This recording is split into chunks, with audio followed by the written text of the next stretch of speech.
Hello everyone and welcome to another Versus Video Deck Tech. I am BBD, joined once again by CVM. And we are going to be battling with some sweet decks from this past weekend where there were regional PTQs and also an SCG Open in the beautiful city of Cleveland, Ohio.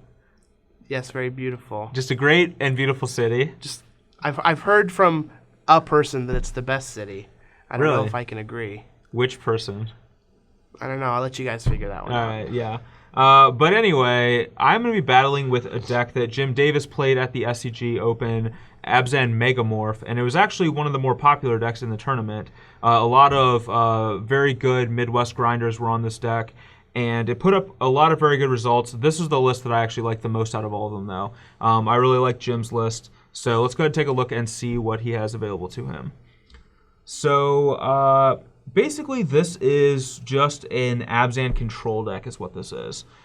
We've seen that before with, Fleecemane, Rhino, bunch of removal spells, etc. Just a pretty standard, Abzan control deck. Yep. But what this deck does differently than all the other Abzan decks is, instead of a top end like Elspeth or Ugin or, Dune Blast or Garruk or whatever random big things that Abzan control frequently played as their top end, this deck is utilizing Deathmist Raptor and Den Protector as a kind of way to grind out the game.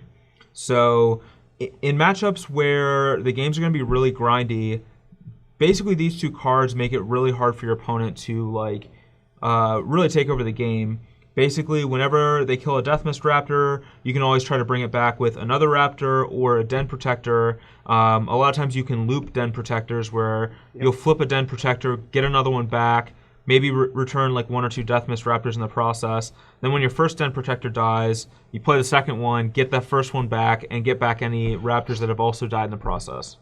Not only that, but Den Protectors goes along very well with the cheap interactive spells that Abzan has available to it. Yeah. One of the reasons Abzan has been a successful deck since Khans of Tarkir came out is because we just have all of these cheap interactive spells, Thoughtseize, Downfall, Bile-Blight, Abzan Charm, backed up by something like Siege Rhino. It's going to be very potent. But once we throw Den Protector into the mix, we get another creature that's difficult to block, but it's also going to let us reuse those interactive spells, which just pushes the rest of our deck over the top. Yeah, and one of the really awesome and underrated things about Den Protector is how hard he is to block. Yeah. He's actually very difficult to block. When you Megamorph him up, things like Corsair Crufix can't block him anymore, Sylvan Caryatid. There's a lot of creatures, Elspeth tokens. A lot of creatures in the format can't block that, especially if we're going to utilize things like Abzan Charm or even Dromoka's Command. We can make him, if we make him 5 power, almost nothing can block it. Even Siege Rhino can't block that.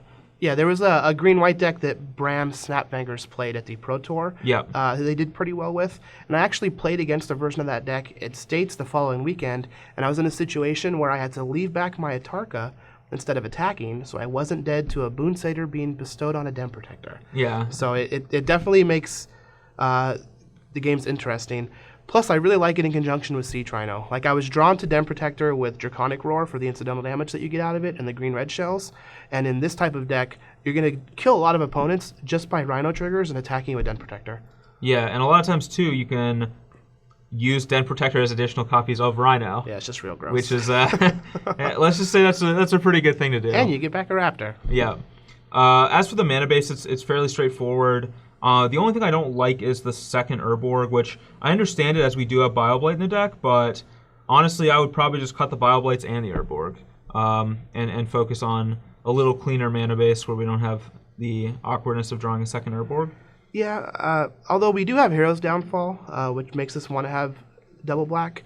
Plus, I imagine in post-board games where we're bringing in more 1-mana discard spells, we want to have access to a lot of black mana to pressure our opponent's hands. So it might just be a necessary evil, but I could see getting rid of it because in this type of, I don't think the Bile-Blight is as great as it was before. Yeah, it's definitely not.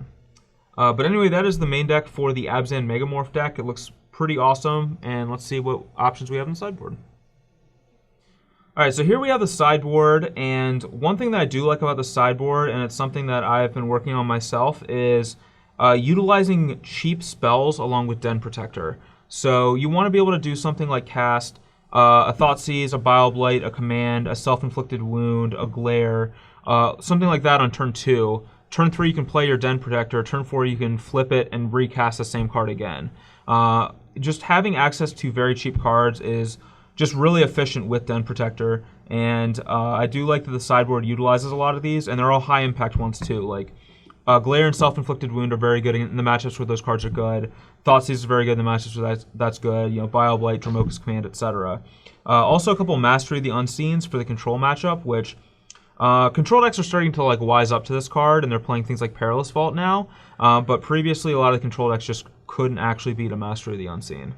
That's correct. And I think another thing that's changed quite a bit is that like we can't just sit on the inevitability of Mastery anymore because of Dragonlord Ojutai. Before, you used to just be able to grind them out with the Mastery 1, 2, 2 at a time until you hit 8+ mana.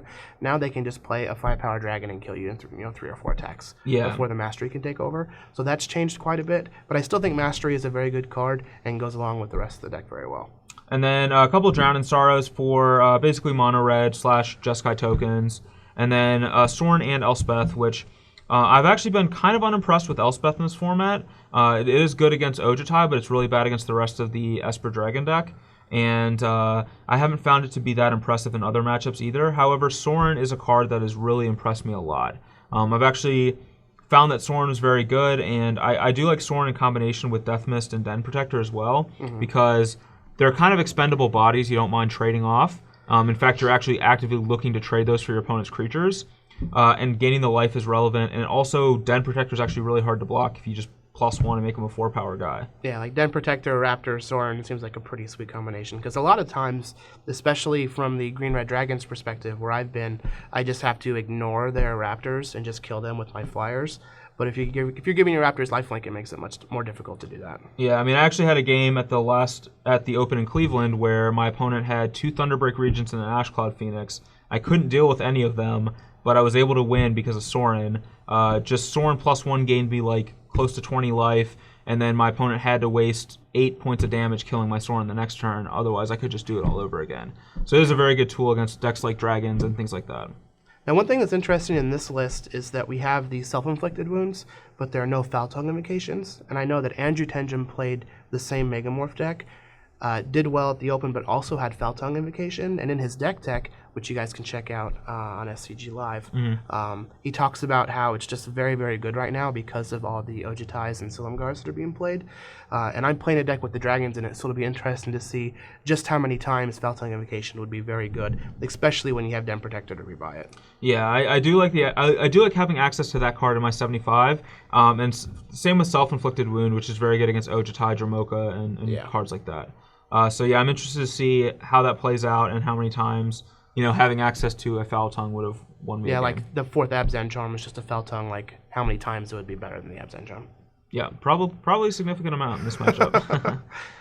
But anyway, that is Abzan Megamorph. Hopefully you guys will stick around for the video, and also stay tuned for CVM's deck tech, where he is playing quite the spicy brew.